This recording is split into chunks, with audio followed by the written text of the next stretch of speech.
because I want to talk to you about something that's a serious topic and something that I'm pretty hot under the collar about. And if you bear with us for the 2 hours of the show tonight, I've been saying I'm going to talk about this, I'm going to talk about this, I'm going to talk about this. And if you've been on for all 2 hours, you know that this topic is about transphobia and transgender.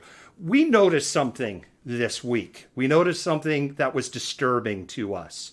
And what we noticed was anytime that we posted something that involved transgender rights on our Twitter channel, we would lose Twitter followers.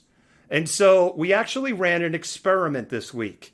And if you kind of look on our Twitter feed, you're going to find that we ran multiple stories on transgender rights, which is a pillar of what this organization is here for.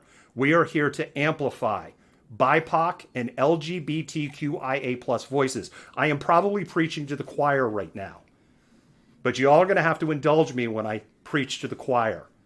If you're transphobic, this is not the news channel for you. If you're transphobic and you want to educate yourself and try to understand it, you're in the right place.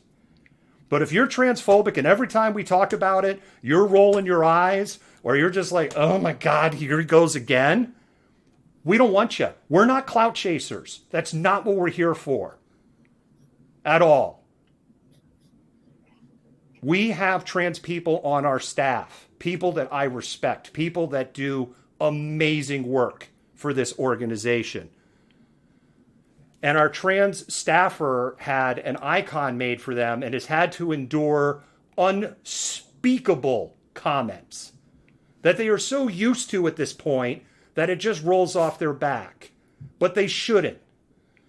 And a slap in the face to them is a slap to all of us. Every single staffer that works at Malcontent News, we're all volunteers. And for everyone who is a malcontent and believes in these values, it shouldn't matter on gender identification how somebody identifies. It shouldn't matter what is in somebody's pants or under their skirt. It certainly shouldn't matter what consenting adults do among consenting adults and how they want to behave and how they want to explore their sexuality, as long as it is consensual. And yet apparently for some of you, it is an issue. I'm frustrated. I'm frustrated as the gray-haired Jewish white guy from the burbs whose first introduction to gay culture was the movie Airplane and Johnny in the Tower. Like literally my first introduction to, well, that guy's really funny, but he has a funny kind of voice and he's acting kind of in feminine behavior. What's up with that? My second introduction to gay culture was my mother talking about her gay hairdresser. I don't understand. Why am I the one up here? Why is this my job? And I've talked about transphobia among the protest community, and I've witnessed it firsthand, and I've dealt with it firsthand. Enough. The trans community has the shortest lifespan of any community in the United States, even shorter than a Native American that lives on the Pine Ridge Indian Reservation. A trans black person has an average life expectancy under 40 years. If you're out in the street chanting Black trans lives matter, those words better not pass your lips if you don't mean it. And this doesn't just apply to men, because there was an ugly incident that happened in New York City this week where women were putting up anti-trans pink stickers up and they were confronted.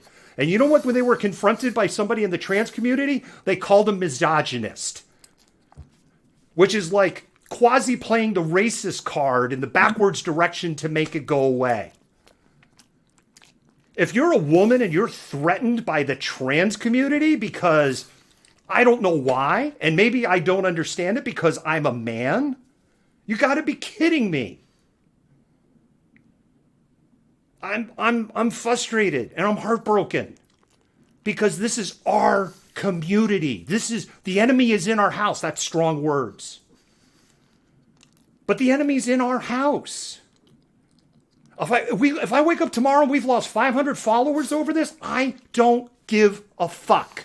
I don't want you following us. F-bombs. This is written. This is written.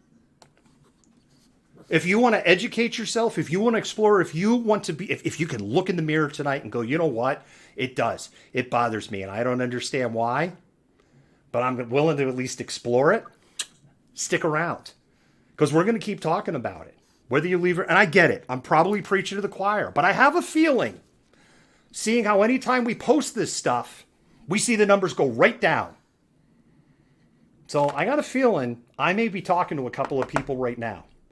And if you go, well, how do I know if he's talking about me? If I just pissed you off, then you know I'm talking about you.